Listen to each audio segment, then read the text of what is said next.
Tenali double horse వారి సంక్రాంతి శుభాకాంక్షలు. Tenali double horse TDH అవుట్లెట్లు త్వరలో మీ ఊరికొస్తున్నాయి. జగన్మోహన్ రెడ్డి గారి భార్య, సాక్షి మీడియా అధిపతి వైఎస్ భారతీ రెడ్డి గారి అడ్రస్సు ఎవ్వరికీ తెలియదట. అవును, 2019 నుంచి ఆమె చిరునామా తెలియక పరువు నష్టం కేసులో కోర్టు సమన్లు ఇవ్వలేకపోతున్నారు.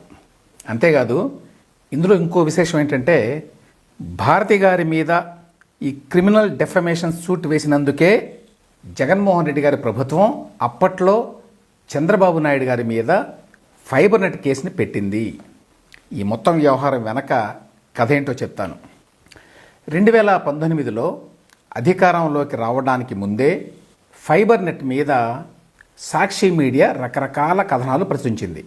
ఇందులో వేమూరి హరిప్రసాద్ అనే ఆయన పేరును రాసి, ఆయన ద్వారా చంద్రబాబు నాయుడు ప్రభుత్వం అనేక అక్రమాలకి, అవినీతికి పాల్పడింది అని చెప్పి రాసింది.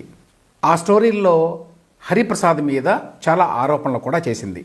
దీని మీద 2019 మార్చిలో వేమూరి హరిప్రసాద్ విజయవాడ మెట్రోపాలిటన్ మేజిస్ట్రేట్ కోర్టులో క్రిమినల్ డెఫమేషన్ సూట్ ఫైల్ చేశారు.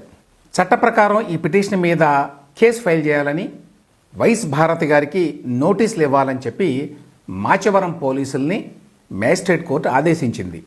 అయితే అప్పటికే జగన్మోహన్ రెడ్డి అధికారంలోకి రావడంతో మాచవరం పోలీసులు ఈ కేసుని సహజంగానే బుట్టదాఖలు చేశారు.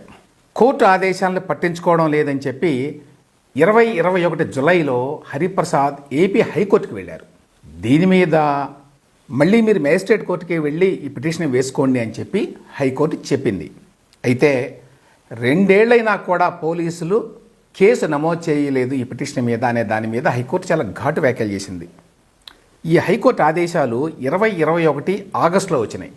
దీంతో బహుశా ఈ కేసు ఇక ముందుకు వెళ్ళే ప్రమాదం ఉంది అని చెప్పి జగన్మోహన్ రెడ్డి ప్రభుత్వం భావించింది.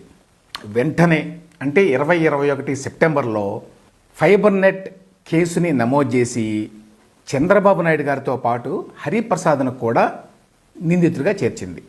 అప్పటి fibre net chairman Gautam Reddy ఇచ్చిన ఫిర్యాదు మీద ఈ కేసు నమోదు చేసినట్టుగా అప్పట్లో ప్రభుత్వం చెప్పింది. ఈ కేసులో బలమైన ఆధారాలు లేవని చెప్పి అప్పటి చీఫ్ సెక్రటరీతో సహా కొందరు అధికారులు చెప్పినా కూడా సీఎం ఆఫీస్ అధికారుల ప్రోద్బలంతో ఫైబర్ నెట్ కేసుని ఏపీసీఐడికి అప్పగించారు.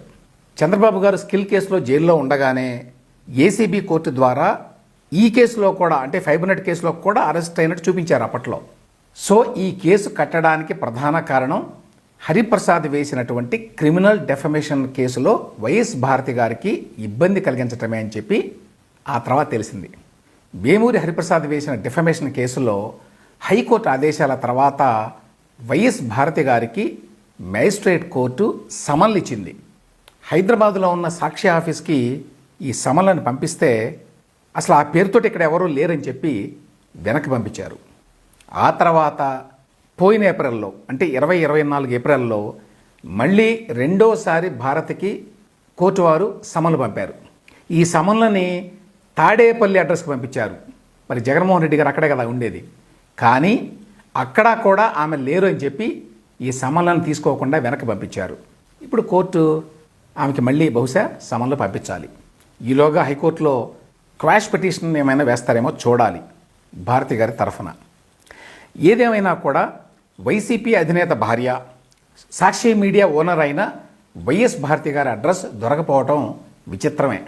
ఈలోగా ఇంకొక ట్విస్ట్ ఏంటంటే, తాజాగా తిరుపతి దుర్ఘటనలో మరికొందరు పేర్లతో పాటు ఈ తిరుమలలో చక్రం తిప్పుతున్నారంటూ ఈ వేమూరి హరిప్రసాద్ పేరును కూడా సాక్షిలో తాజాగా రాశారు. దీని మీద ఆయన రెండోసారి మళ్ళీ క్రిమినల్ డెఫమేషన్ సూట్ వేయబోతున్నానని చెప్పి చెప్పారు. అయితే పరువు నష్టం రావాలంటే సాక్షి వారికి పెద్దగా లెక్కలేదు. ఇప్పటికే డజన్ల కొద్దీ పరువు నష్టం రావాలని చాలామంది సాక్షి మీద వేశారు. వాటిల్లో ఒక్క దాని మీద కూడా విచారణ ఇంతవరకు పూర్తి కాల.